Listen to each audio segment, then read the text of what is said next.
Assalamualaikum warahmatullahi wabarakatuh.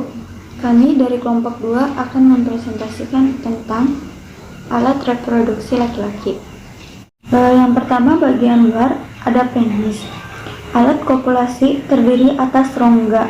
Yang pertama, corpus spongiacum. Ujungnya terdapat preputium atau kulit yang akan dipotong ketika disunat. Terdapat juga uretra. Yang kedua ada corpus cavernosum. Banyak mengandung saraf-saraf akan berfungsi ketika penerimaan rangsangan. Berisi rongga yang banyak mengandung pembuluh darah. Terus ada skrotum, pelindung testis dan menjaga suhu testis.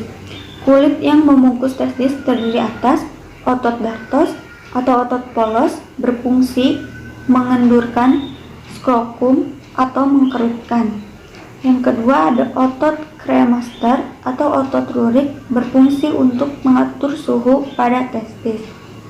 Bagian dalam ada kelenjar prostat, menghasilkan getah untuk kelangsungan hidup sperma. Getah-getah tersebut mengandung asam fosfolipid, berfungsi untuk menetralisir sperma dari kandungan asam di vagina bekal urin yang menempel di uretra. Saluran ejakulasi, tempat penyimpanan sperma sebelum dikeluarkan melalui saluran uretra. Uretra itu saluran pengeluaran urin dan sperma. Terus ada kelenjar Cooper. Kelenjar Cooper menghasilkan getah pelumas bagi sperma untuk memudahkan pergerakannya. Terus ada vas deferens, penyaluran sperma dari epididymis menuju ke vesikula seminalis. Terus ada epididymis, saluran berkelok-kelok yang keluar dari testis menghasilkan getah pelumas bagi sperma. Ini berfungsi untuk tempat penyimpanan sementara sperma, tempat pematangan sperma. Yang terakhir ada testis, pembentukan sperma atau hormon testosteron. Terdapat tubulus seminiferus, saluran berkelok-kelok. Tubulus seminiferus itu bagi dua. Ada sel Redi untuk memproduksi hormon testosteron, berfungsi untuk pembentukan sperma. Terus ada sel Sertoli, memberi nutrisi atau makan sel sperma. Pembentukan sperma atau spermatogenesis. Pembentukan ini terjadi di testis di tubulus seminiferus. Pembentukan sperma terjadi ketika laki-laki sedang pubertas. Tidak ada batas waktu dalam pembentukan sperma. Sperma memiliki nama lain yaitu spermatogonium yang memiliki sifat 2N atau diploid. Spermatogonium ini mengalami pembelahan yaitu mitosis, dan hasil pembelahan tersebut menjadi spermatosit primer. Sifatnya masih sama, 2N atau diploid. Jadi, spermatosit primer ini mengalami pembelahan kembali yang dinamakan meiosis 1. Hasil dari pembelahan meiosis 1 ini yaitu spermatosit sekunder dan sifat yang berbeda yaitu N atau haploid. Setelah menjadi spermatosit sekunder, terjadi pembelahan kembali yaitu meiosis 2. Hasil dari meiosis 2 ini yaitu spermatid dengan sifat haploid atau N, dan yang terakhir itu proses diferensiasi atau mengalami diferensiasi menjadi sperma yang sebenarnya atau spermatozoa. Struktur sperma. Di sini ada bagian kepala, badan atau leher, dan ekor. Di bagian kepala itu ada nukleus dan akrosom. Kalau badan ini biasanya disebut mitokondria. Ekor ya ekor. Nah, penjelasannya itu kepala atau akrosom mengandung enzim hyaluronides, dan akrosin. Hyaluronides berfungsi menembus lapisan korona radita pada sel telur.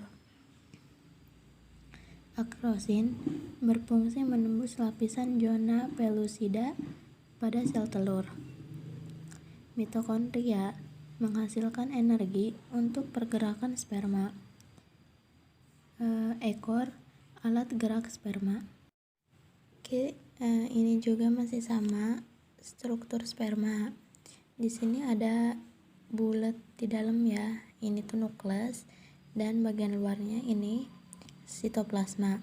Dan yang ini garis ini itu membran vitelin. Membran vitelin itu lapisan dalam pelindung ovum pertukaran zat. Ini lapisan dalam pelindung ovum. Terus ada lagi ini di dalam si membran vitelin ada zona pellucida.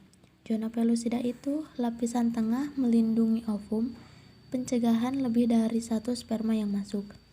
Jadi si ini itu melindungi sperma yang masuk lebih dari satu.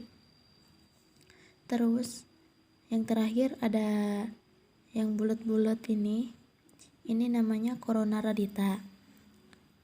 Lapisan terluar yang paling tebal. Korona radita itu nih lapisan yang paling tebal yang melindungi seluruh inilah. Hormon kelamin laki-laki. Yang pertama, hormon testikular. Memiliki beberapa fungsi yaitu sebagai berikut. Yang pertama, hormon testikular pada saat janin untuk diferensiasi saluran kelamin internal atau genitalia luar serta menstimulasi penurunan testis ke dalam skrotum. Yang kedua, ketika mencapai usia pubertas, testosteron berfungsi untuk pertumbuhan, perkembangan, dan pemeliharaan cici-cici seks sekunder seperti perkembangan organ genitalia. Yang B, androstenedion sebagai perkusor untuk hormon estrogen pada laki-laki. Yang C, dihidrotestosteron atau DHT untuk pertumbuhan prenatal dan diferensiasi genital laki-laki. D, inhibin dan protein peningkatan androgen dihasilkan oleh sel-sel Sertoli dan berfungsi untuk merespon sekresi PSH. Yang kedua ada hormon hipofisis. A, PSH atau polystimulating hormone. Memiliki reseptor pada sel tubulus seminiferus yang berperan dalam spermatogenesis. Yang B, LH, luteinizing hormone atau ICSH, interstitial cell stimulating hormone. Memiliki reseptor pada sel-sel interstisial yang berfungsi merangsang sel-sel interstisial di dalam testis untuk berkembang dan menyelesaikan testosteron. Yang terakhir ada hormon hipotalamus, yaitu GnRH atau gonadotropin releasing hormone, berfungsi merangsang kelenjar hipofisis, mengeluarkan LH dan PSH, serta mengatur mekanisme umpan balik negatif dalam sintesis dan sekresi testosteron. Jika kadar testosteron menurun, produksi GnRH meningkat.